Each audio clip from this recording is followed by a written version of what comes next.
Baik, Shalom. Terima kasih atas waktu dan kesempatan yang saya peroleh untuk menjelaskan periodisasi sejarah gereja umum di Asia. Namun sebelum itu saya akan memperkenalkan nama.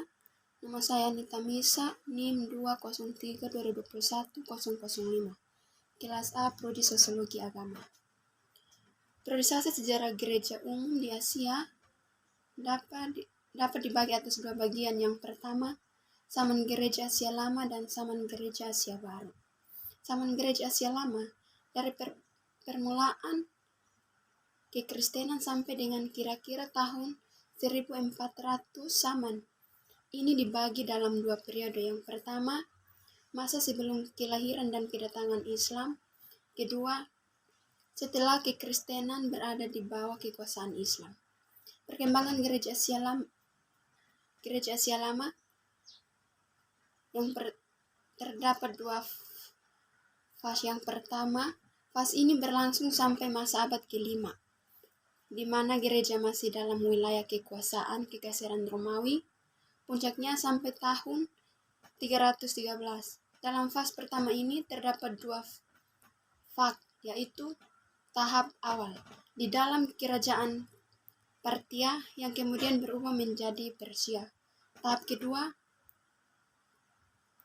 dimulai tahun 226 masa pergantian kerajaan Partia menjadi Persia. Fase kedua terjadi tahun 410 sampai 424. Masa ini gereja berhasil menemukan jalan keluar dari perangkap politis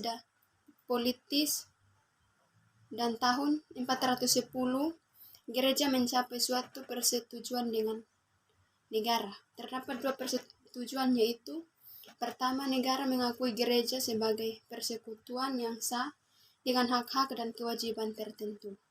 Kedua, tahun 424 gereja Persia melepaskan diri dari gereja Barat atau pusat Romawi secara yuridis.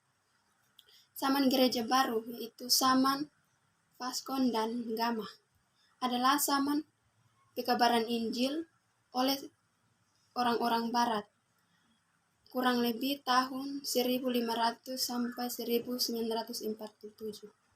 Zaman ini juga dibagi dalam dua periode, yaitu zaman sebelum tahun kurang lebih 1500 sampai 1800.